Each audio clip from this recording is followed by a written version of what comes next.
80 dias cujo centro é a Páscoa. Os primeiros 40 dias, a transformação interior. Na penitência, na oração, no jejum, na caridade.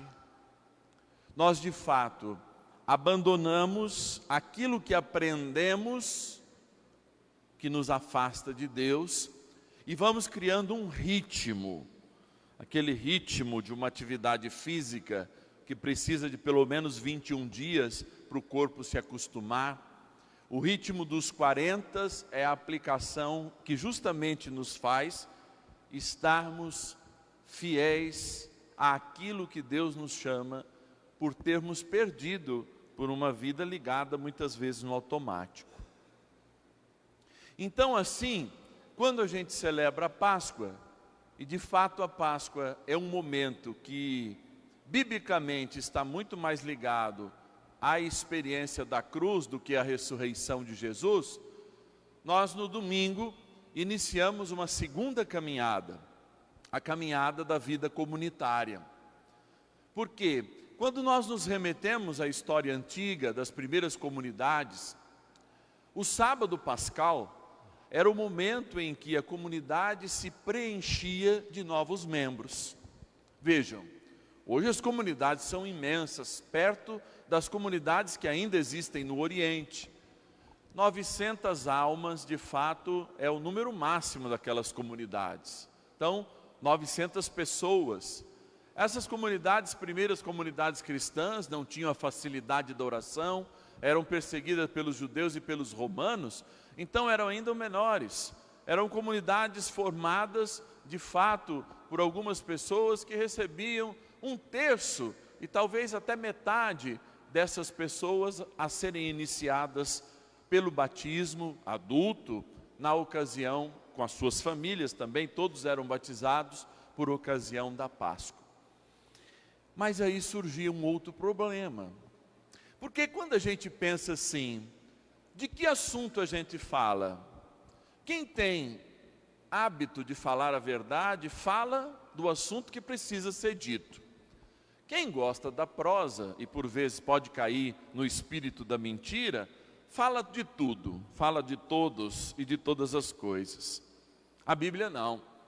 Ela não nasceu nesse tempo do digital, da tela, que a gente nem mais imprime nada para preservar as arvorezinhas. Mas ela nasceu em um tempo em que os papiros, os papéis eram muito caros. Então, o próprio nascimento da palavra é um nascimento dentro de uma economia que, de fato, nós precisamos ter na palavra o que é consenso, o que não é consenso. Porque o que é consenso a gente não fala aqui.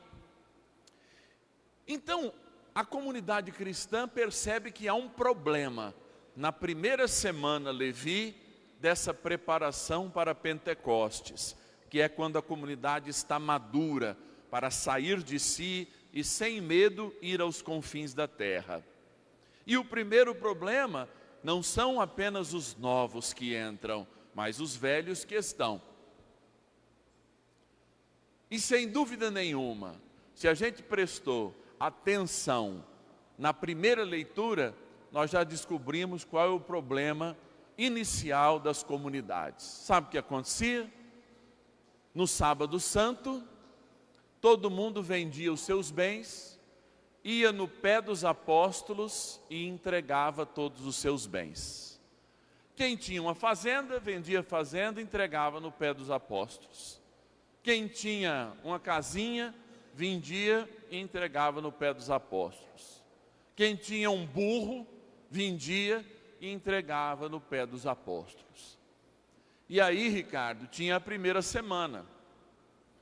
Quem colocou uma fazenda, talvez poderia olhar para aquele que veio de mãos vazias e que tinha 15 filhos e que levava a comida para amanhã, com assim, falou, poxa, mas esse cara não colaborou nada na conta da comunidade e já temos aqui que alimentar 12 filhos.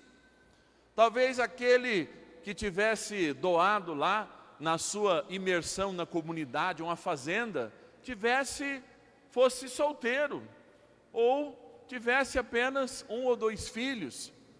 E um outro que entrou deixando um burrinho velho lá, né, vendendo um burrinho com o valor de um burrinho, pudesse ter 3 filhos e os 3 fossem doentes, o que impedia de trabalhar e que teria que tirar mais da comunidade cristã. Vejam, ela de fato era muito diferente do que é a comunidade cristã hoje, que a gente chora para dar migalhas e às vezes dá uma esmola para Deus, sem de fato crer no poder transformador e na experiência comunitária dessa doação. Mas não é o assunto de hoje. Começava a surgir na comunidade cristã, na primeira semana, as primeiras divisões. E é por isso que o Evangelho fala, vocês que na semana passada disseram que amavam a Deus, se amam, aliás, o Evangelho na segunda leitura, se amam verdadeiramente, é porque de fato vocês estão sendo chamados a amar a Deus sob o aspecto dos seus mandamentos. Como é que eu digo que eu amo uma pessoa? Eu canto louvores? Eu giro pirueta? Não. Eu amo uma pessoa ouvindo o que ela tem de melhor, vivendo o que ela tem de melhor, especialmente quando essa pessoa é o Deus encarnado, que deu sua vida e deixou 2 principais mandamentos: amar a Deus sobre todas as coisas e o próximo, pelo menos como a gente ama a si mesmo. Hoje não é diferente, mas nós estamos imergidos numa cultura muito pior, que é a cultura da tela. Na tela a gente passa porque a gente não deseja ver e o que a gente não deseja ver. Eu brinco sempre com essa história, mas é preciso ter essa chave de leitura. Eu cresci a maior parte da minha vida com 4 televisões, com 4, Manchete, Bandeirante, SBT e Globo. Talvez muitos de vocês, eu nunca tive a oportunidade de escolher que filme eu veria na tela quente, nem que tipo de novela ia passar, ou qual era o seriado que eu podia escolher on demand. E hoje eu pago uma mensalidade, e aquilo me oferece um leque de coisas absolutamente oportunas, muitas também inoportunas, mas eu tenho a dinâmica da escolha. Então, quando eu não posso escolher hoje, de fato, eu fico enjoado. Eu me irrito, aumenta a minha irritabilidade. Por isso que o maior desafio hoje não é a fé. A gente tem um cagalhão de irmãos lá no YouTube, falando da doutrina, de madrugada, de manhã, de tarde, de noite. Temos outros cagalhões de gente, resumindo o cristianismo a pequenas frases de 30, 40 segundos. Temos gente que se diz desbravadora da fé, defensora da fé, mas que não tem uma experiência comunitária, que não consegue, a não ser pela demanda de si mesmo, olhar para o outro e perceber que o movimento do outro depende de mim, e que muitas vezes eu, que plantei o amor, cultivei o amor, me sinto amado hoje e posso celebrar um amor maduro, me encontro com aquele que pouco semeou amor e precisa do meu amor, e precisa ser amado. A vida comunitária é isso, mas não é só aqui que acontece isso, o não suportar-vos, e o de fato não amar a Deus pela correspondência da pouca responsabilidade que nós temos uns pelos outros. Isso acontece na escola. Quando uma escola, por exemplo, há tempos atrás, tinha uma associação de pai e mestres, de homens e mulheres que discutiam com homens e mulheres, não a melhor forma de educar os seus filhos, porque cada um assumia um tipo de responsabilidade, mas a melhor forma de fazer os seus filhos homens e mulheres de verdade, quer seja no bailinho que a PM montava, ensinando a ordem, não podia dar beijo e todas essas coisas, e em tudo em que os pais cobravam os professores, que hoje estão praticamente reféns dos alunos e de pais absolutamente ausentes da vida dos seus filhos, que chegam os professores cobrando que eles sejam o que eles não foram. O que eles não foram. Então nós vamos conviver com gente assim. E também a nossa participação na escola é uma participação que gera vida. E se eu falar então dos processos políticos, quem lembra no vereador em que votou? E quem acompanha o trabalho do vereador, sabe que a última votação dele foi a favor da tua causa, da causa do lugar onde você mora, não apenas para tapar o buraco da frente da tua casa ou acender a luz, não é isso não. Mas que de fato ele tem um acordo em defender os teus interesses, e não os interesses de quem rapidamente os compra, e de quem rapidamente passa a ser o patrão deles, diferente daqueles milhares que para eles votaram. Quando eu digo e falo sempre, por que a gente precisa ter uma luz? Porque aqui em Votuporanga eu ilumino pinheiro na rua principal da cidade. Tem pinheiro colorido lá, com LED. Mas na Paineira não tem uma iluminação que seja suficiente, por exemplo, para inibir os carros de primeira classe, de primeira linha, que vêm usar o nosso espaço para comprar os seus entorpecentes. É isso que inibe. É isso que inibe, é dar clareza. E a nossa pouca participação comunitária, não é só na igreja, eu repito, é na escola que os senhores gestores reclamam, é na vida pública que a gente assiste o que a gente assiste, por quê? É preferível a gente ter uma ideia política do que participar da política. E aqui nem isso que a gente tem que falar. Mas é preferível ter uma ideia de Cristo, porque eu louvo a Cristo, Ele é uma ideia para mim, e Ele é meu amigo cada vez em quando, mas Ele não é o meu Senhor, porque o meu Senhor disse, onde 2 ou mais estiverem reunidos, eu vou estar no meio dele. E a prova que isso é verdade, é que o Evangelho da Divina Misericórdia, é o Evangelho de Dídimo, de Tomé, que estava ausente, e por isso não experimentou a Jesus. Tomé tinha uma ideia de Jesus, mas a ideia do ressuscitado é diferente, para que a gente possa enxergá-lo. Tomé tinha uma realidade pré-pascal de Jesus. Ele também foi um dos que correu da cruz. Correu da comunidade nos seus primeiros dias, porque era tenso. E é ruim estar com pessoas que estão com medo e rezando. Tomé fugiu da reza. Tomé fugiu do compromisso do medo, porque quando a gente divide o medo fica mais leve. É disso que Tomé fugiu, como nós fugimos, da reza e do medo, pelas coisas que a gente tem que transformar no mundo. Tomé fugiu disso, e não experimentou o ressuscitado. Não experimentou, e não experimentaria até hoje, se não tivesse voltado para a experiência, para dividir com os seus, não só a alegria da presença do ressuscitado, mas as dores e o medo que persistirão até o dia de Pentecostes, quando nós celebraremos a alegria cristã da maturidade, de quem enfrenta com coragem o medo e vai aos confins de toda a terra. E é este dídimo medroso, é este dízimo que não queria rezar e não partilhar o seu medo, ou seja, a sua vida, que é um dos apóstolos que mais se distancia do núcleo do Oriente Próximo. Dídimo, o Tomé, chega à China, é o evangelizador da China, vai ao Extremo Oriente.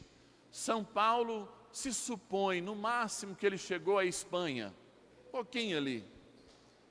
Tomé não, Tomé vai à China, porque está na sua boca a primeira profissão de fé do ressuscitado, mesmo ele tendo faltado a primeira vez. Eu creio, meu Senhor e meu Deus. Amados, hoje é o domingo da misericórdia. Mas não existe misericórdia sem verdade. E quanto mais longe da verdade a gente estiver, mais longe da misericórdia nós estaremos. Aqui, nós não construímos projetos pessoais, mas nós construímos um engajamento, cujo caminho, a verdade e a vida está à frente. Para nós, Jesus não é uma ideia. Se é uma ideia, a gente pode ter outras. Para nós, Jesus não é apenas uma crença, doutrina, a gente pode ter outras, muito mais saborosas e muito mais leves da que Ele pede para que a gente, de fato, viva. Mas aqui se vive o amor quando um irmão, de fato, porque a gente é aquilo que a gente plantou nos últimos anos. Quando o irmão que pouco plantou, precisa de nós que muito plantou, em todos os aspectos.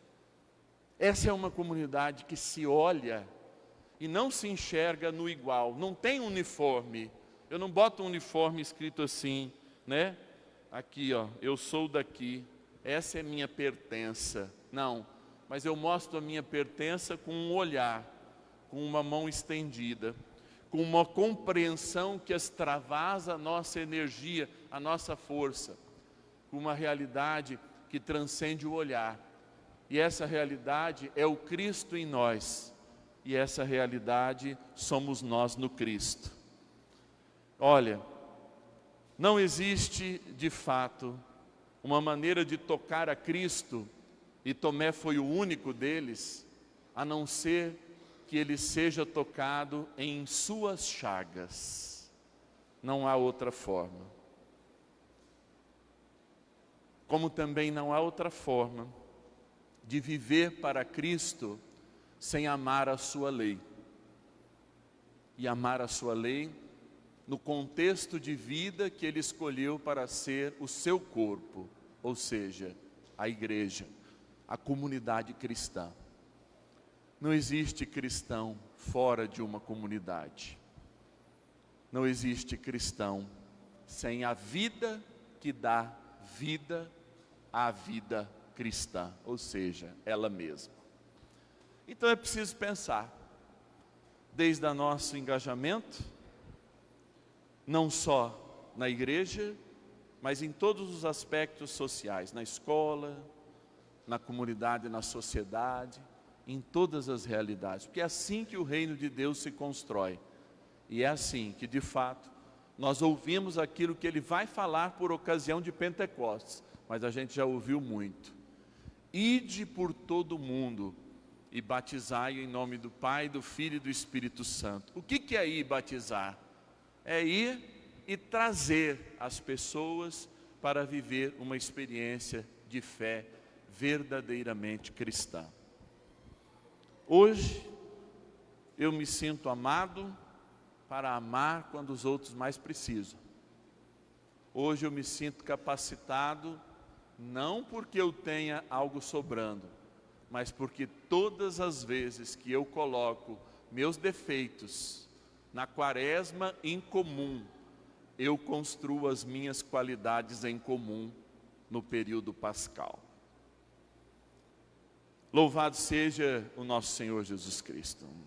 Para sempre seja louvado. Vamos juntos professar a nossa fé.